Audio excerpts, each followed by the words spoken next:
Greetings, I'm Soren. And I'm Arch. It's Morbin time, and welcome to Thermal Void Supershorts. We want to get two kinds of upgrades, signalum upgrade kits and aluminum gears, which allow us to get boiling for steam. Aluminum gears require, conveniently, signalum and some other shit. But signalum upgrade kits require cryotheum, which is a little bit of a doozy because you need essence of knowledge. This is, to be clear, a forced peaceful pack, which is great for me because I love peaceful. But to get that essence of knowledge, we need to melt emerald nuggets or run some morb instabulationing.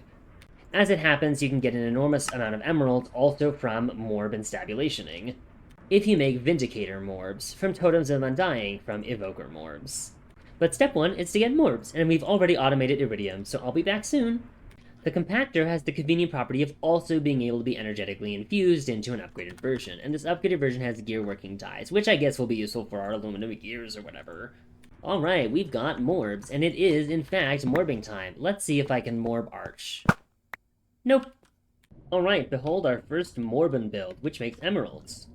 On this side, a fluid transposer turns cobblestone into moss stone, and a sequential fabricator turns those morbs into evokers that get torn up in the centrifugal separator. Evoker morbs make a bunch of different things. I throw away the empty morbs by having the centrifugal separator output into an interface with a storage bus and an empty morb on a nullifier. Importantly, this nullifier is on a subnet. So that's an AE2 net that's not connected to another net in your base. It's powered by a creative energy cell, and it has its own storage, and so this partitioned storage bus with a nullifier is the quote-unquote storage for morbs in this network. The main net, as we call it, accesses this subnet by putting a storage bus on an interface. The interface sort of exposes the storage of the subnet to the main net. And the storage bus can also be partitioned, and I did not include morbs in it, and so it's not going to, mainnet isn't going to accidentally dump morbs into the subnet and throw them into the nullifier. Only the morbs from this tiny little subnet. The Totems of Undying go into this drawer, and mainnet accesses them through the interface, so that it can expose them to a sequential fabricator, which will make Vindicator morbs. This storage drawer interface combo is another reason I wanted to have the subnet, because I wanted the centrifugal separator to output automatically into multiple drawers, not just the one for the Totem of Undying, because evokers make emeralds. So in this subnet, I have another storage bus on a compacting drawer for emeralds. So when the centrifugal separator auto-outputs into this interface, it throws its morbs in the trash, its Totems of Undying in the Totem of Undying drawer, and its emeralds in the compacting drawer, without impacting the rest of the main network. Because this storage bus allows main network to access the subnet, but not the other way around. Anyway, once we make the Vindicator morbs, we turn them into lots of emeralds.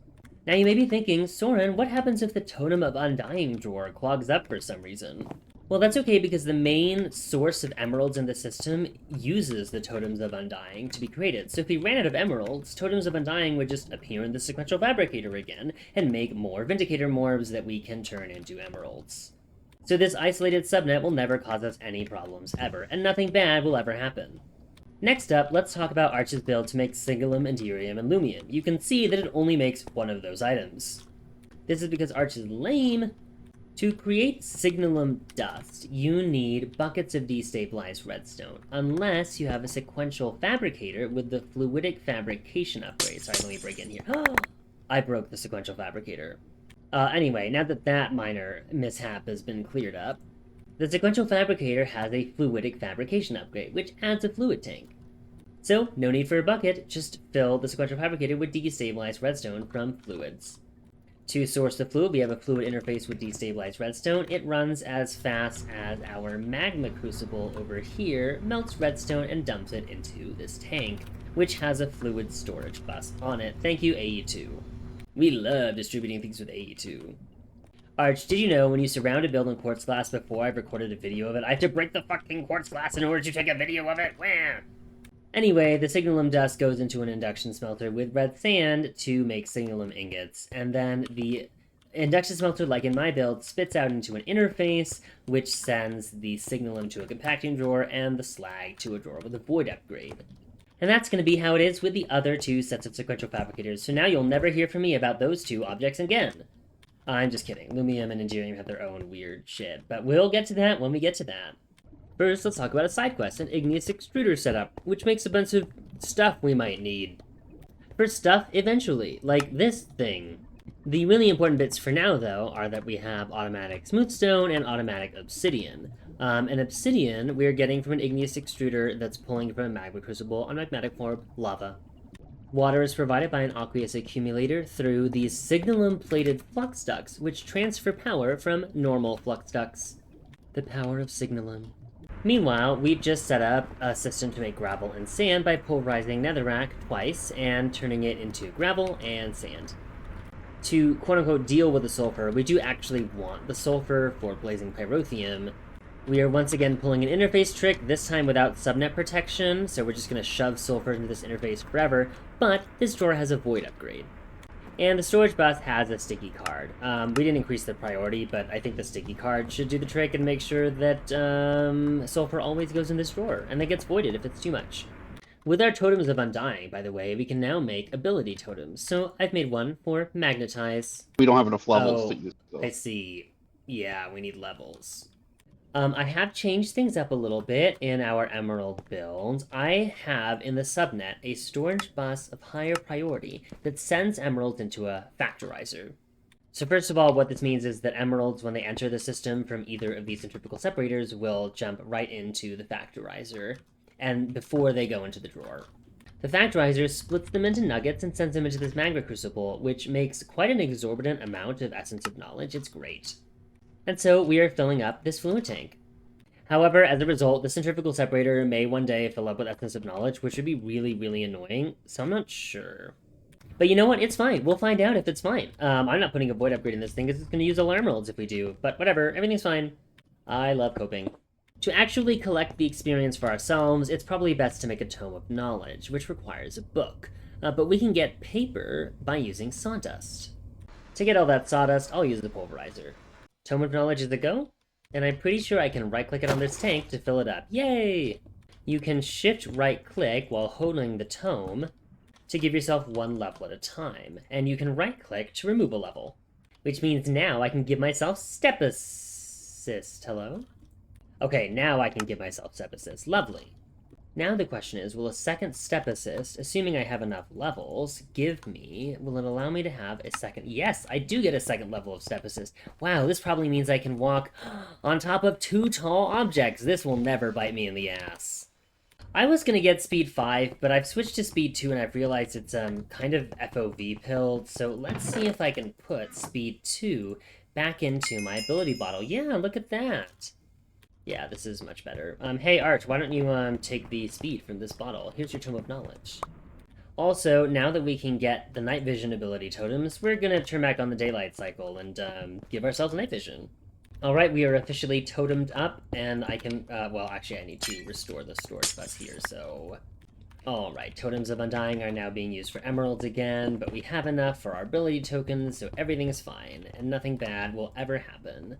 We were having a power emergency, so we skipped to the next step in our upgrade path, which is making cryothium dust.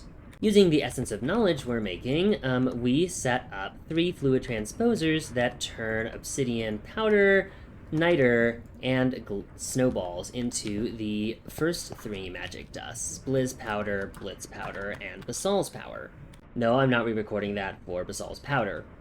The snowballs we're getting from a glacial precipitator, and the obsidian dust we're getting from pulverizing obsidian from our cute little igneous system over there. Where are we getting the niter from, Arch? Over here. Oh, okay, cool. It looks like we're pulverizing red sandstone for this.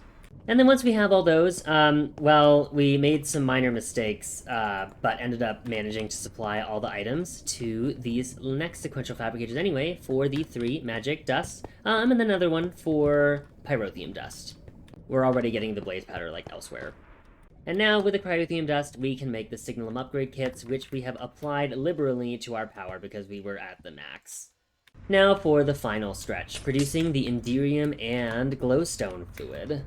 This horrendously messy build has a sort of cute little looping structure that I made and immediately regretted but had fun with. To make the glowstone, we need to start by making emerald ore, which is sourced from an interface here, and pops into a sequential fabricator for nether quartz ore.